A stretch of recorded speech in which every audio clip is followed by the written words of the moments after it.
سلام، امروز اومدم وسایلی که با دستگاه 3D پرینترم زدم رو بهتون نشون بدم.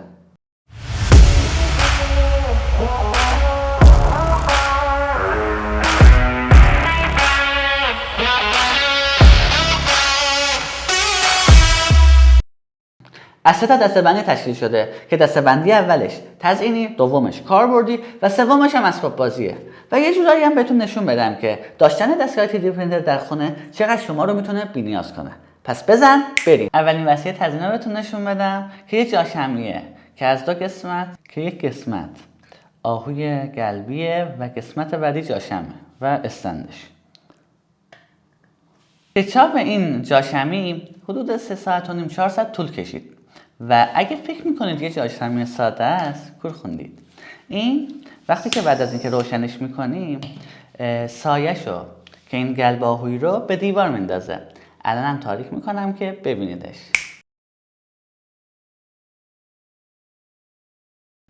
این یک عود آبشاریه و این یک جاعودی آبشاری که روی کاغذ اینه که وقتی اینو روشن کردیم دود این به صورت آبشاری اینجوری میاد میرزه اینجا و از اینجا میرزه به مخزن دودش که بریم امتحانش کنیم. روشنش میکنیم اول دودمون.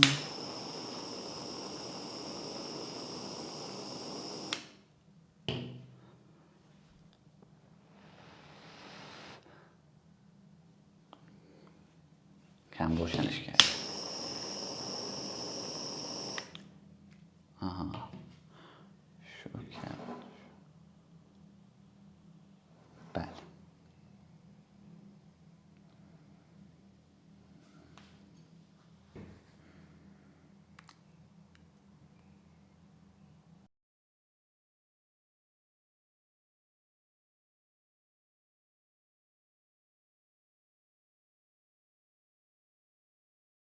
وسیله بعدیمون یه وسیله تزیینیه که میتونید به یه کسی که خیلی دوست دارید درستش کنید و کادو بدید که متشکل از یه شکوفه داره و یه ساقه که من این ساقه رو رنگ کرده بودم ولی نئونتور بود خوشم نیامد پاکش کردم. الان با هم میریم رنگش میکنیم.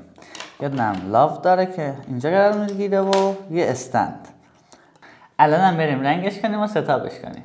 Step 1, wake up early, gonna rise with the sun. Step 2, get some good, some food in you. Step 3, think real hard about what you wanna be. Step 4, fuck everybody, just do your thing. Wake up, today's gonna be a good day. Wake up, today's gonna be a good day. Wake up, today's gonna be a good day. Wake up, today's gonna be a good day. Wake up, today's gonna be a good day. Wake up, today's gonna be a good day. Wake up, today's gonna be a good day. خب نهایی گلم شد این که یک کادوی کم خرج بالانشینیه. این وسیله که بهتون نشون میدم و من خیلی استفاده کردم، یعنی دائما ازش استفاده میکنم، خیلی به دردم میخوره که از 4 تا قسمت تشکیل شده. کاپ هولدره، یه دونم جاییه که مهره بهش نصب میشه، یک قسمت سومش هم مهره است و یه دونه هم این تیکه رو داریم که میاد بالای مهره و به میزتون آسیب نزنه. الانم بریم نحوه استفادهش رو بهتون نشون بدم.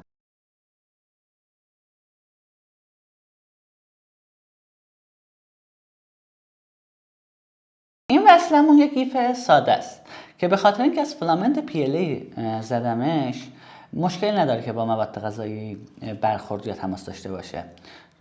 PLA بیسش از نشاسته هستش و کارهاش هم نشون نمیدم چون قیف دیگه، فقط به خاطر زیباییش که شبیه گل شیپوریه زدمش.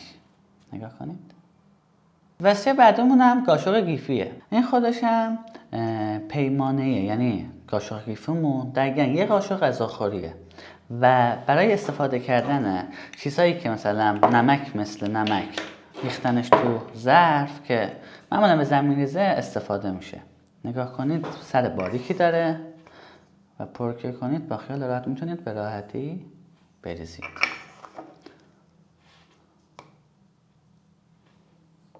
وسیله بعدیمون هم اینه. ببینم که کیا میتونن اینا حدس بزنن که چیه. الان ویدیو رو استاپ کن و برو تو کامنت ها بنویس. خب دوست از اشتباه حدس زدی. این یک استند موبایل مسافرتیه. اندازه کارت بانکیه، فقط یکم گتورتر از اون. و ضرب المثل فلفل نبین چیزه بشکن ببین چیزه، دقیقاً به این میگن. چون که نگاه کن، یه اینجاش میاد بالا و اینجاش هم اینجوری در میاد و پشت خار داره که بین 45 درجه تا عمود میتونید تنظیم کنید که توی یه حالت یه دونه 45 درجه نشون میدم بهتون، هم میتونیم به صورت افقی بذاریم هم به صورت عمودی و خیلی هم محکم حتی تو حالت عمودیش. و یه دونه کوچکترینشو که عمودیشو نشون بدم، این هم بفرمایید داریم اینم. خب تو حالت عمودو نمیتونه نگه داره، ولی ببینیم افقی رو میتونه. از خارش نبود. خب این افقیش، عمودش هم یه بارم تست کنیم.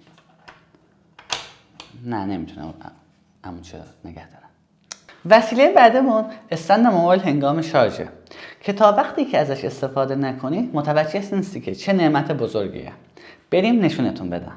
همینجور که میبینید من خودم از این استفاده میکنم و اینو اینجوری میذاریم اینجا، پریزو میکنیم توش، گوشی هر چیزی که داریم و میذاریم روش. مثلا این گوشی هم اینجوری میتونیم بذاریم توش.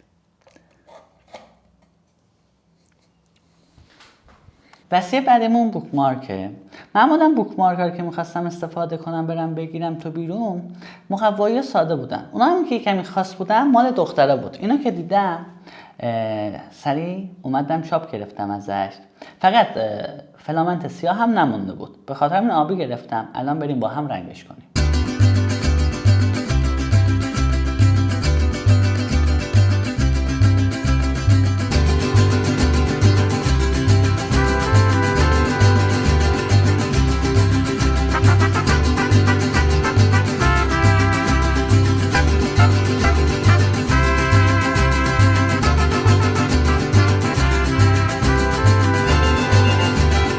مارکرمون هم خوش شد، تموم شد کارش. نتیجه کار تقریبا اینه که به این صورت وقتی باز میذاریم و میذاریم لای یک کتابی، انگار یک چیزی داره از کتاب میاد بیرون.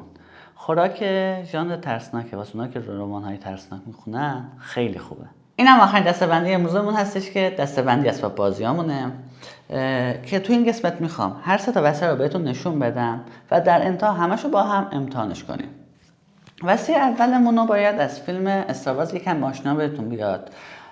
تفنگ استاروارزیه که اینو دستگاه به صورت یه تیکه تو 6 ساعت و نیم چاپ داد و کوچکترش هم چاپ گرفتم که اینم حدوداً 2 ساعت خورده طول کشید.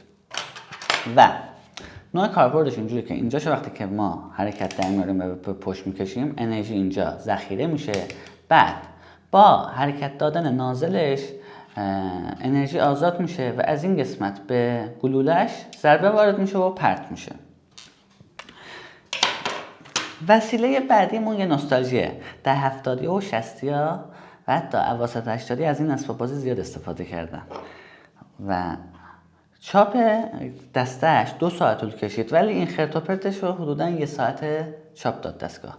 خب برای استاپ کردنش باید این قسمت اینجا قرار داده بشه، این روی سرش بیاد و بسته بشه و قسمت دندونه دارش هم وارد اینجا بشه که کاربردش هم اینجوریه که این سرش وارد اینجا قرار میدیم و وقتی که اینو کشیدیم باید سرعتش اونقدر زیاد بشه که بیاد بالا و به سمت بالا پرواز کنه.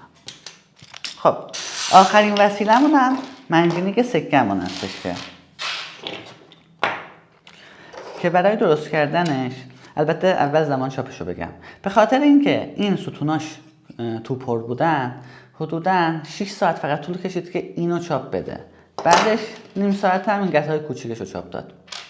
و برای وصل کردنش باید کشو وارد سوراخش کنیم، یه دور بپیچیم از زیر و دوباره وارد سوراخش کنیم. بعد این گوشه جا داره که به اینجا باید وصلش کنیم، دوباره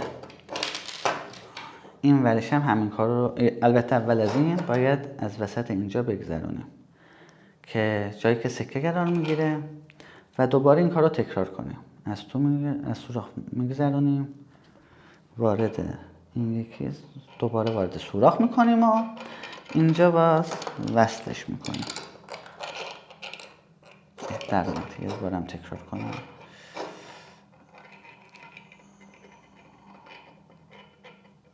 خب میشه دیگه، اشتباه کردم و خوب فشار نداده بودم، در اومد.